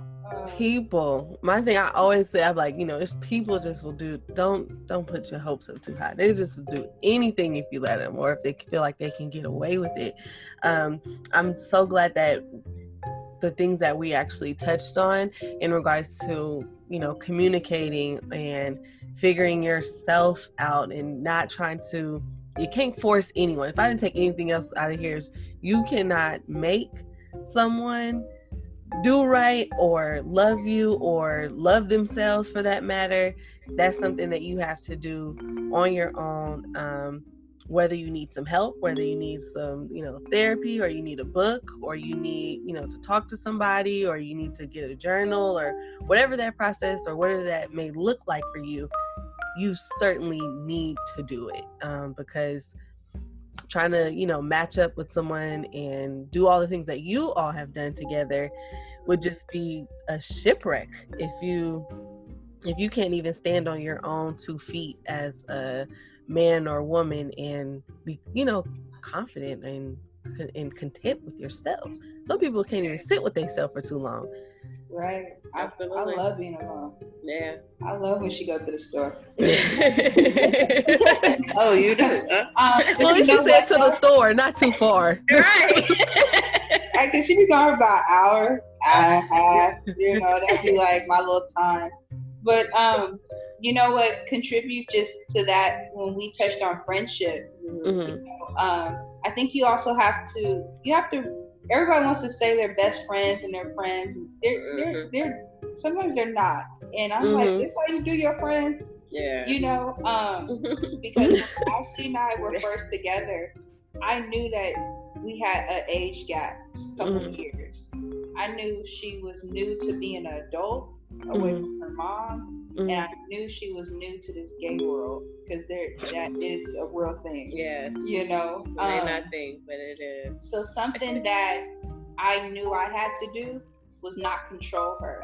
And so our first year and a half, 2 years, she did what she wanted. You know, whether it was partying, going, or just she was experiencing life. Whether I was there or not, and I had to be okay with that.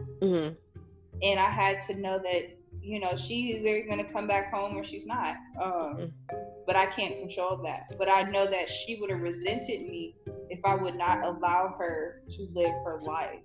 To be young and crazy and party and do all those things. Look, wow. You was out there, girl. No, I'm playing.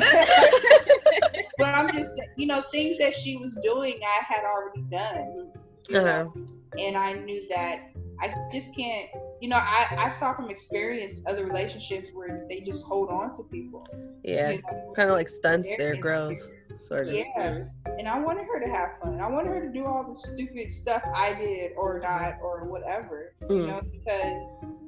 And if it didn't work out, then it wasn't going to work out. But I wanted her to know that, you know, she's my friend, and I wanted her to see it for herself. And I think that also helped us in our relationship. Yeah.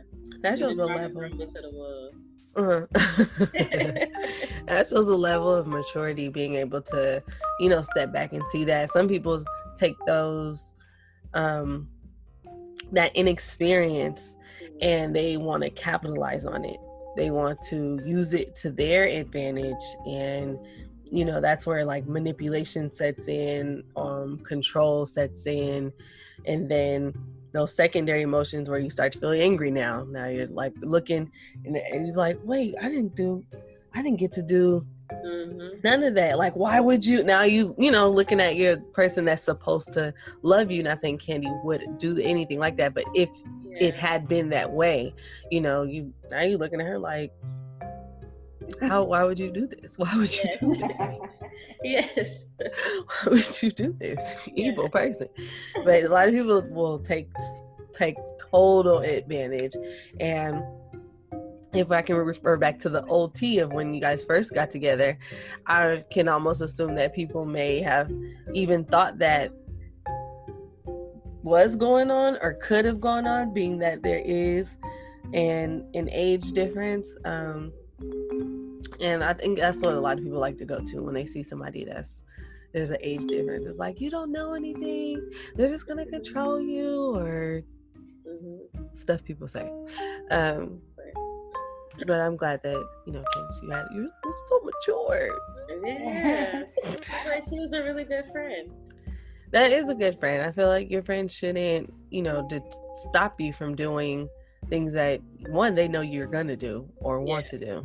And they surely shouldn't capitalize on your youthfulness or naiveness or youngness. That's not even really how you should say that, but I said it, your youngness.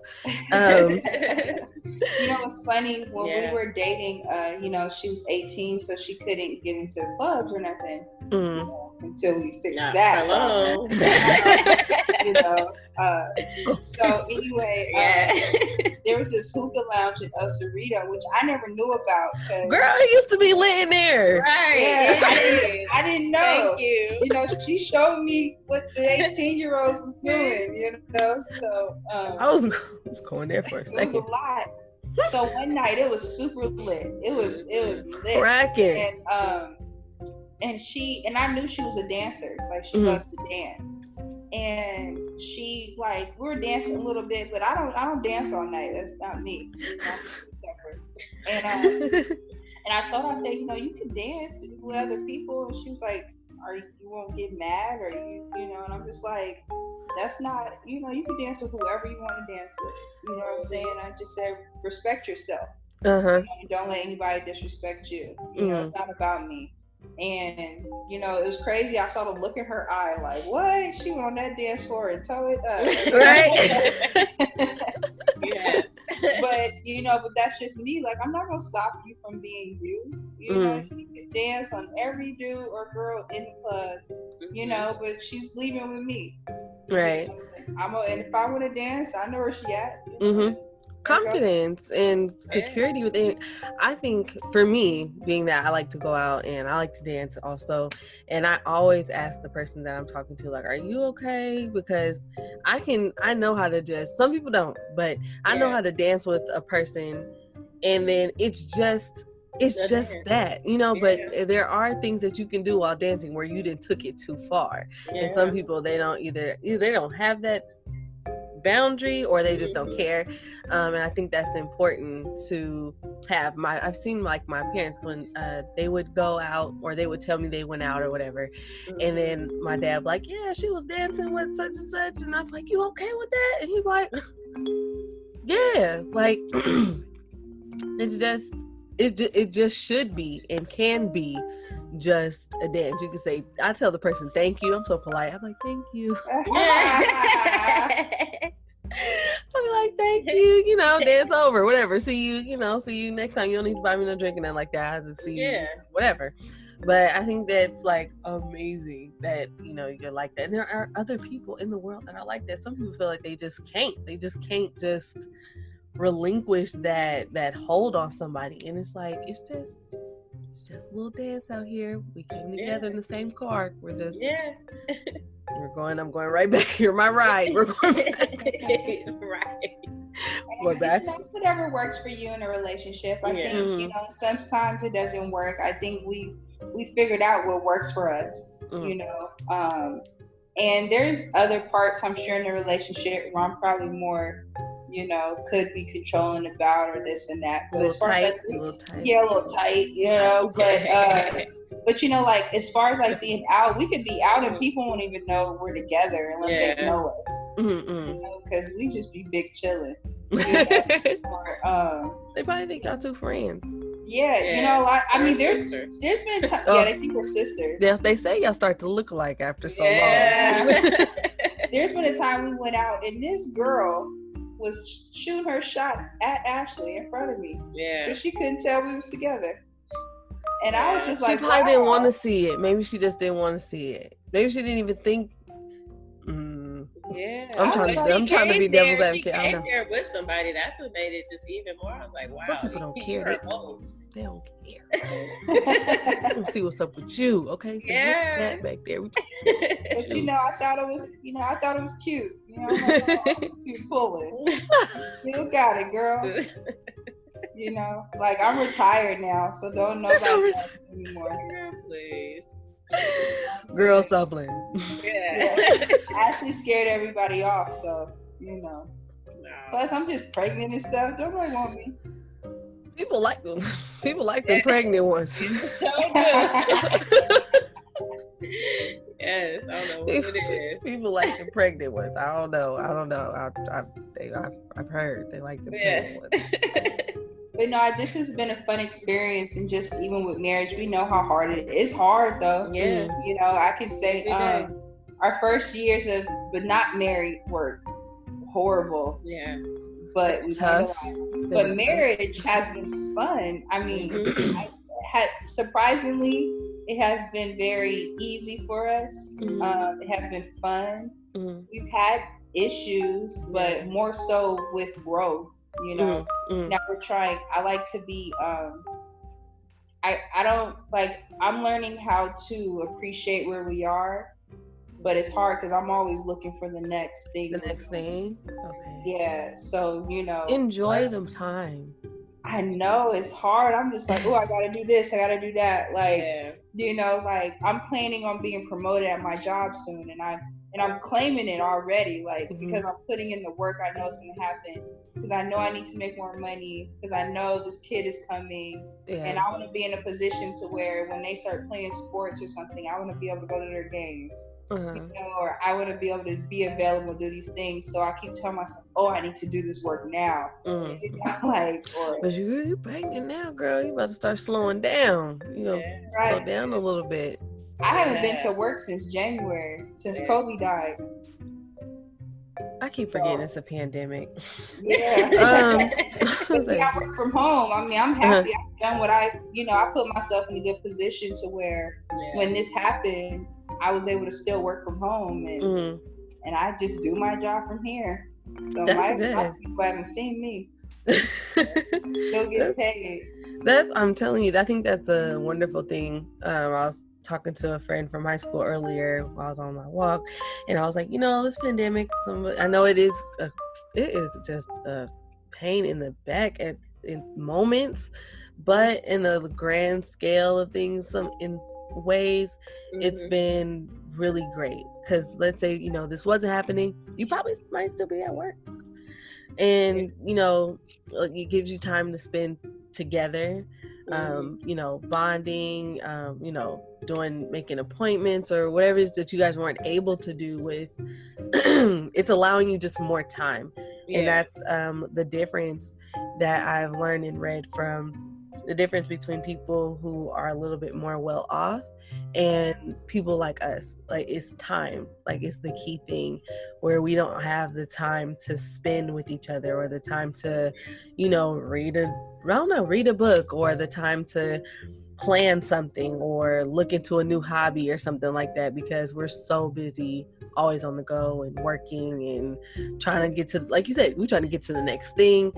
But whereas some families who are little to do, they kind of have the next thing already planned out for them, which allows them time to go take tennis classes from 10 to 11:30, or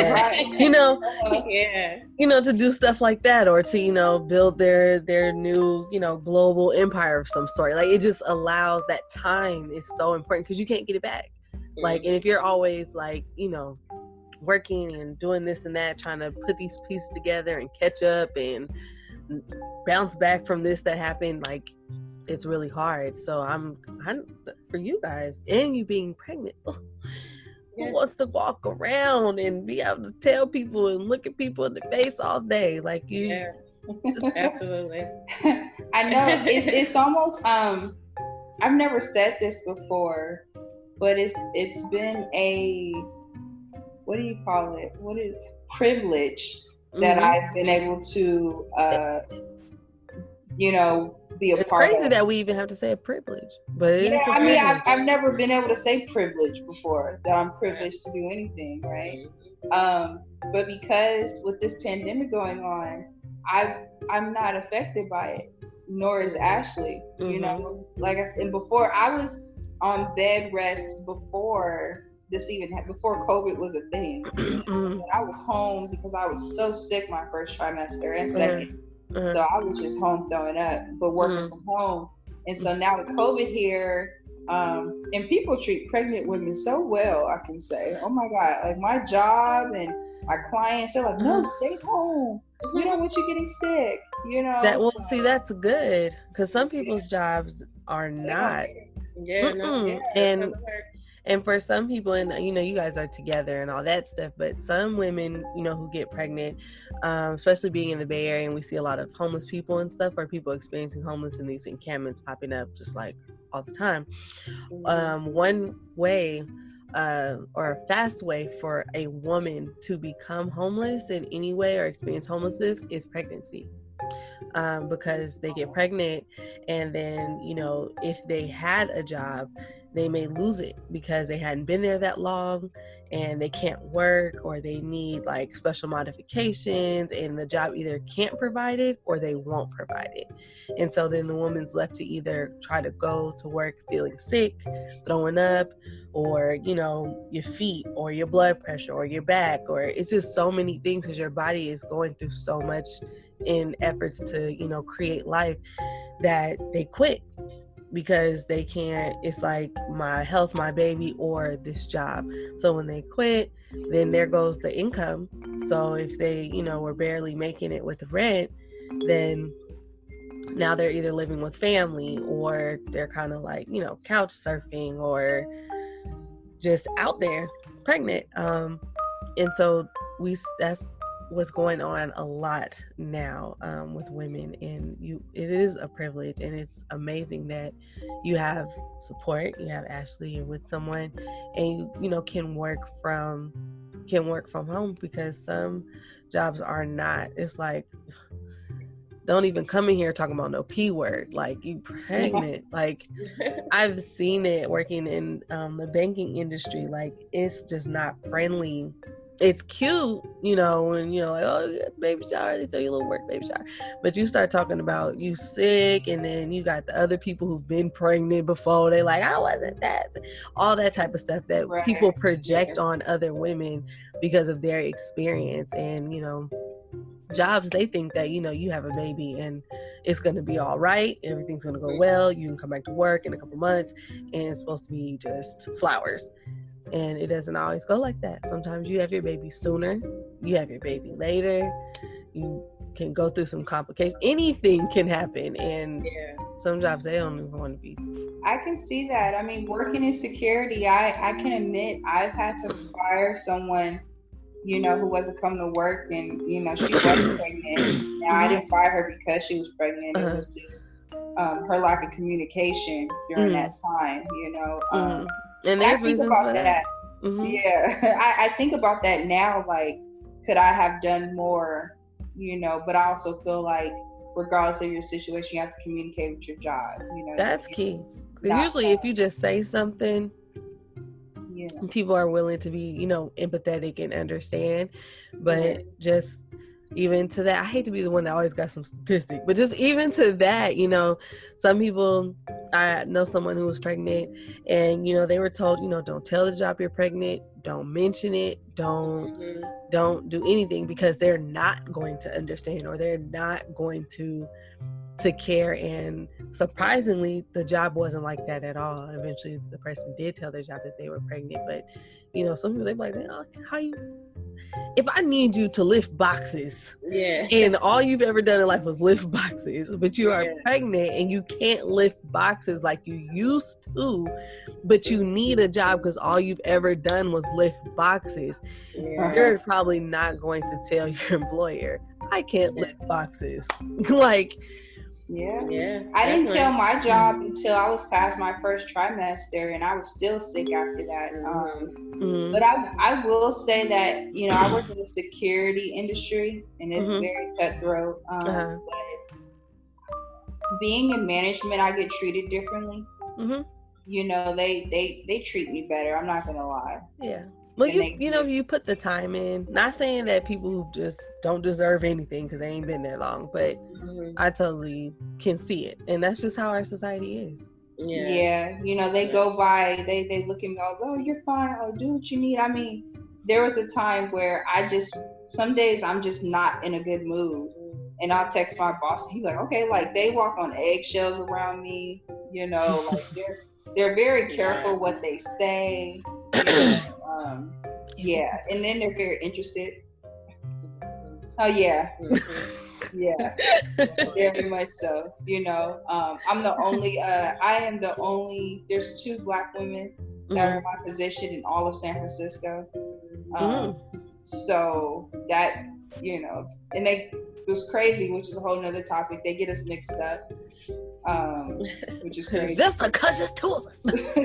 Right. But they treat me very well, and I would like to think, and of course, ironically, I know the girl and we're friends now, right? But they treat her very well too, you know, for the most part. But we're still, you know, Black women. So we'll see how it is when I'm no longer pregnant and I'm back at work. So if they want me to get back to it or not. And that's another thing. You come back from work, and now it's like, not saying this will be your situation. I hope your job continues to be understanding, but I've seen it, and I have to call off because I don't know what y'all gonna name your baby. Let's just say it's a girl. Okay, we're just gonna name her. I like Calandria lately because that's Kelly's real name from Destiny's Child. So Kelly has an appointment, and Ashley can't make it because Ashley's working. I need to leave work early, and it's like, it's her kid again. Like, up. Yes, it is. You know what? But because of that, I mean, I've worked, because I try to plan my life out, and I know things change. But I feel as a Black woman, we get the side eyes. We don't get the benefit of the doubt, and everything we say is an excuse. I agree. Because of that, I've really worked hard to put myself in a position where I don't have to answer to too many people. You know, and don't get me wrong, I'm still at the bottom of the totem pole when it comes to management. But just where I am, I'm very flexible with my time. And I knew this is exactly where I wanted to be when I became pregnant and when I had a child. You know, so I really did work hard for this. Y'all checking off boxes over there, right? And because I knew master class. Because I thought I was gonna just rock pregnancy. I just knew, you know me, I'm an athlete. I do what I do. I thought I was about to be running miles, hooping, chilling with the homies. Man, pregnancy set me down so fast. I lost 30 pounds, couldn't eat. I mean, I was miserable. When I say like, Ashley just saw me laying in the bed all day. I never came downstairs. She had to cook for me, and then I knew she felt bad because before she started working from home, she couldn't really take care of me like she wanted to. You know, so like she's rushing home to come to me. You know, she's at work all day dealing with people, right? To come home and make sure I'm taken care of. You know, so that's that commitment. Yeah. So that's why, which I appreciate. Everyone is checks on me. They're asking how I'm doing, you know, which I appreciate, right? But I love the people who check on Ashley because people, I don't think they realize how hard it is to be a supportive partner to someone who is pregnant, you know, because she has to deal with my emotions when I'm up and down. She has to deal with when I'm not feeling good, when I have scares and she doesn't even know what to do. Like, she has to be strong. You know, at one point she had to do all the cooking and cleaning and be responsible for everything because I just couldn't, you know, and that takes a lot, you know, that's mentally hard to endure. And, you know, I definitely appreciate that. And I'm like, damn, I would hate to be a single, you know, mother or not have my partner be supportive of me, you know. It is rough. So she's definitely been a great support system, man. And she knows, like, some days I just cry. She'd be like, what's wrong? I'm just crying. I don't know. She tell her about the time you made me cry over toilet paper. Oh yeah, the toilet. You think she made you cry, or you just, Yes, if you cried. The toilet, paper had went out, and so I had to go down and basically go get it. And I just didn't do it right away. So when she had to go to the bathroom, like she was looking. That was like I was saying earlier. I said I would go do it eventually. Yes. So I was just like, I was like, you need it right now, and so. I guess the way that I said it, she went to the bathroom. I didn't know she was crying, but I guess she went back to the toilet and started crying. So I was like, oh my God. Because in my head, she felt, I was like, she's overwhelmed. She doesn't want to do this. I'm sorry. Like, I wish I could do it. I'm just pregnant and sick. So this is what's going through my head, all because of how I thought she said something. She said it, but it was the tone for me. Yeah. It was the tone for me too. I'm big on tone. And so, but for her, she was just in the middle of doing something. So she was just like, so you need it now? Like, she wasn't mad, I guess. She said she wasn't. I understood. I was in tears, but I just wanted some toilet paper. I just need to pee. That's all she needed to do. She just needed to. But just think how hard it is to deal with somebody who's emotional. These are real valid feelings, and we're pretty much almost out of time. But, and I know this is like another topic, but I just feel like I just need to say it because I feel that in the conversations I've been in, that not a lot, I'm just saying some of the women that I know, looking in at YouTube, being a couple, and we like to think that for some reason that because Candy, you're you and you're having a baby, it's like a different experience from anybody else when you're just as much as a woman as any other woman. And so hearing you say like, I'm emotional and because the Candace I know, she's like athlete, like I said, like you just said, I'm about to rock this pregnancy and this and that. You tell me you're crying, like and like these are real emotions that you're feeling and that people experience in their relationship. And I think we like to think, and I'm just gonna say we like to think that maybe same-sex couples don't, like, their experiences are just like some out of this world type of thing, when really it's not even that. It's a people thing. Like, you're a person, you're an individual, you have feelings, you're a woman, and you're going through childbirth and labor just as any other heterosexual couple would. And we like to think that it's just like, wow, like different. And that's why I'm so glad that you guys agreed and are so open and just sharing, because I know for a fact that it'll certainly open up someone's eyes and most definitely encourage someone as well. On my last episode, I talked to a friend of mine, and she's a doula. She's going to be like a lactation specialist, and she like supports couples who are, having a baby. And she gave a lot of insight on how, thankfully enough, you have Ashley here to help you. But just imagine if you didn't have Ashley here to help you, and you were by yourself, and then it's almost like an insight to what just, I think, and this is just my own just perception, that Ashley being a woman also, that she can be a little bit maybe more empathetic towards you. But just imagine if it was just like but just what it's like being in the place of a male, like dealing with a woman who's going through that, and you're just like, what's going on, like. And I'm sure Ashley, when she started crying, you was probably like, okay.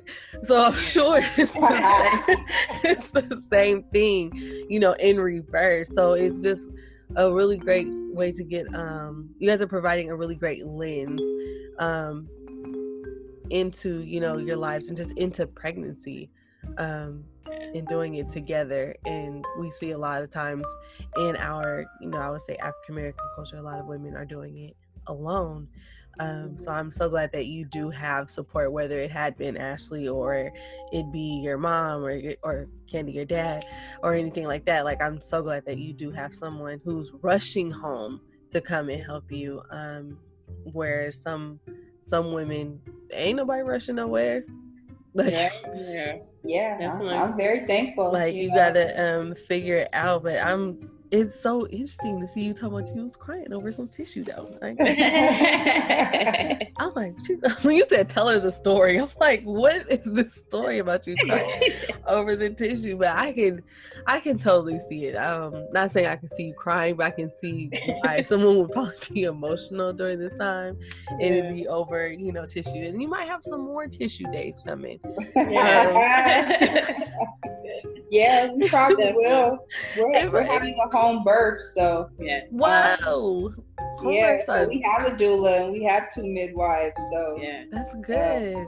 Even like, do you talk to them via Zoom, or do they come by? You'll see them. Oh, you'll see them. Okay. Yeah, and then eventually, when I get to like 37 weeks or 30 something, they're gonna come here to the house and start practicing being here, and then they're gonna bring the birthing tub, and we're gonna have this baby in the living room. Yes. Hey, that's this house is gonna be so much more. Yeah, right. Have some kids in here. Yes. Everything made. We had you at home. Deposited, inserted, and injected. Right. All right here. We did it all up in here. Right. So we ready. We got new floors for this. That is amazing. That's gonna be so cool. I think home births are really cool. Even my goodness, I hope I can have a home birth. But home births are amazing. The hospital is just a whole lot of stress, a whole lot of lights, a whole lot of propping you up and spreading you open, and a lot of people who don't look like you. A lot of convenience. That we talked about that on the last one, because so that's don't look like you, don't understand, don't care to understand so much. I mean, they're just there for their shift, and the next one's rolling in right behind you. Absolutely. And that's what my friend expressed about having, the doula and the help and, familiarity, and someone who knows what your birth plan is and is there to coach you through it and, be that support. My friend, she's a chef, so she like cooks for her families, and she does like, she will go get your placenta and bring it back to you, and she'll like cook it up for you. Yeah, it's like, encapsulate it. Yes, she does. She does all of that stuff. Like, and I was just like, girl, you're doing a lot. But that is her passion, her line of work. So so I was glad to know that you guys have one, because now ever since I found out that she was one, maybe like some years ago, I always ask people like, do you have a doula? Are you gonna get one? Like, I feel like I would like to have one, like, because I know people who don't. You think you got it. You kind of know, but really you ain't had no baby before, you don't know. But it's good to have the support there and someone who's gonna be rocking it out with you. So we got a whole team of just sisters that's gonna help this baby come out, and also support Ashley supporting me. So so because don't faint, Ashley. Try not to faint. I heard people, they faint, they fall out. She better not, because she got to deliver this baby. I've seen my brother be born, so okay, then you good. Okay, you got. I ain't seen nobody be born. I ain't seen nothing. I ain't had nothing. Same. I haven't seen. I've been to a few hospitals. My friend, she called me. I rushed to the hospital. Like, I was like, I'm the doctor. Like, rushed there, and after a few, maybe about an hour, I was like, I'm gonna just go, because I just couldn't take seeing my friend in like pain, and I couldn't do anything about it. Like, that just, for some reason, that just like drove me insane. Like, because I couldn't help her. There was nothing I could do. There was no hand. It was nothing. I was like, I'm gonna just go. And it happens every time. It has been a pleasure having the Stewarts on this episode today. We talked about so much, things I actually didn't even think we would touch on, but they were so transparent and so open and willing to just have this conversation. So I really hope that through their story and their experiences and through their lives that they've shown us that we would actually be able to get a little bit more insight and gain a little bit more of an understanding and be able to love and respect each other for each other's choices, no matter what they are and what our beliefs in. These were two amazing women that mean a lot to me, and I'm just so glad that they decided to come on. So thank you and shout outs to the Stewarts. If you like, please like, comment, subscribe to the show. I'm so glad that many of you have still hung in there with me, still providing great content and great conversations. Thank you so much, and see you on the next one.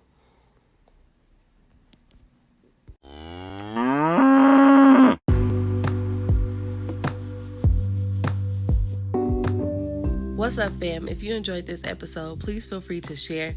We're on Google Podcasts, Spotify, Breaker, Pocket Cast, Radio Public, Stitcher, and Anchor. There's pretty much no place where you can't pull up a seat and just join the conversation. So thank you so much for all your support. Share this podcast with your friends and family, and I'll see you on the next episode.